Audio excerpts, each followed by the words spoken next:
네, 그동안 논란이 됐었던 조국 서울대 교수의 강의가 적합하냐, 그렇지 않느냐를 두고 논란이 상당히 좀 컸습니다. 서울대가 오늘 조국 교수에 대해서 직위 해제를 했습니다. 그래서 조국 교수는 재판이 끝날 때까지 강의를 할 수 없게 됐습니다. 물론 서울대 교수직 신분은 유지한 채 말입니다. 자, 유호정 기자, 이런 굉장히 논란이 좀 많았고 서울대도 내부적으로 지난번 기소가 있은 이후에는 이제 법률적으로 좀 검토를 하고 있었죠?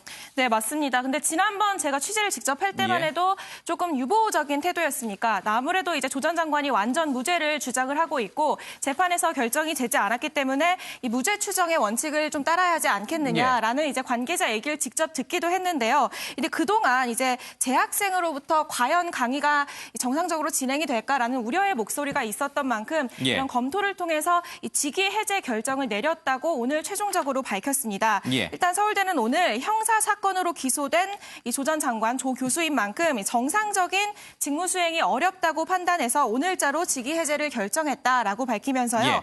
다만 직위 해제는 유무죄를 판단하는 징계와는 다르다. 단순히 교수로서의 직무를 정지시키는 행정조치라는 점을 분명히 했습니다. 이 조 전 장관도 직접 입장을 올렸는데 여기에 이제 재판 결과가 나올 때까지 교수 신분은 유지하지만 강의를 할 수 없게 된 거라고 직접 설명을 하기도 했습니다. 그러니까 교수직까지 박탈한 것은 아니고 직위, 그러니까 교수로서 가르치는 그런 강의만 하지 못하는 채 교수직 신분은 유지한다 이런 뜻이 되는 거군요. 이런 서울대 결정에 대해서 조 전 장관은 뭐라고 그럽니까? 네, 저 SNS를 통해서 입장을 밝혔는데요.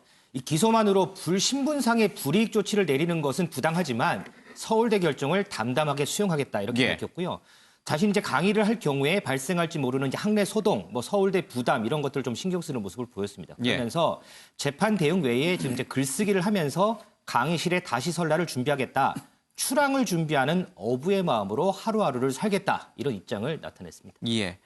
사실 조국 교수가 이번 학기 강의 신청을 해놓은 것은 이제 형사법 연구하고 논문 지도 두 과목이거든요. 형사법 연구는 또 토요일 날 강의가 주로 이뤄져요. 그렇기 때문에 평일날 재판이 진행이 된다 하더라도 재판에 참석하느라 강의를 못할 가능성은 없거든요. 그럼에도 불구하고 서울대 측에서 이 강의에 차질이 빚어질 걸 우려해서 직위를 해제한 것은 조 전 장관으로서는 굉장히 받아들이기 어려운 것 같아요. 그렇습니다. 일단은 조 전 장관 자체도 뭐 기소만으로 신분상의 불이익 조치를 받는 거는 조금 이거는 온전치 못하다라고 했기 때문에 조 전 장관 입장에서도 자신의 재판 준비 그리고 이제 수업 이런 것들이 차질 없이 준비할 수 있지만 밝혔듯이 뭐 학내의 이런 소동들 그리고 그에 따른 서울대의 부담 이런 것들을 종합적으로 판단한 것 같습니다. 서울대 학생들 또 일정 커뮤니티 내에서 여러 가지 조국 교수에 대한 반대 서명 운동이 있었죠. 오늘 전달을 했죠, 서울대 측에. 그리고 이제 서울대는 뭐 그에 앞서서 전격적으로 조국 장관에 대해서 교수직을 이제 해제한다 이런 얘기를 좀 했습니다. 글쎄요, 조국 전 장관으로서는 본인이 굉장히 억울하다라고 생각될 수 있겠습니다만 학교 측의 입장에서 보면은 사실 이제 기소된 교수가 형사법을 특히 가리킨다는 것은 뭐 학생들도 그렇고 부담이 될 수 있는 대목이 분명 또 있어요. 그렇죠. 서울대학 측으로서는 저는 적절한 조치라고 봅니다. 이거는 이 유무죄를 판단하기 전에 행정조치죠. 뭐 기소는 됐지만 아직 재판은 해야 되거든요.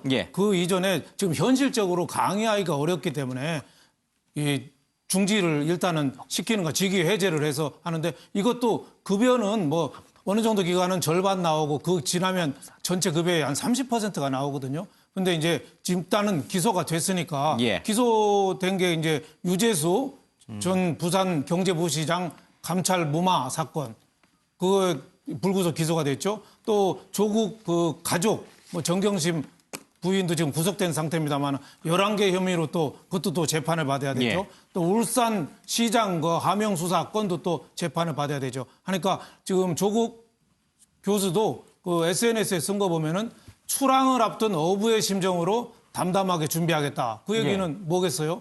이제 재판이 본격화가 되니까 유무죄를 내가 법정에서 확인을 받아서 무죄를 인정을 받아서 당당하게 서울대학으로 돌아오겠다. 뭐 이런 심리를 표현한 거 아니냐 싶습니다. 대법원까지 간다고 전제하면은 대략 한 1년 더 걸리겠죠. 그러니까 이제 조국 교수는 올해 2020년에는 강단에 다시 서기는 굉장히 좀 어려울 것 같아요. 그렇죠? 네, 대법원까지 뭐 빠른 거는 빠릅니다만은 긴 거는 2년, 3년까지 걸리죠.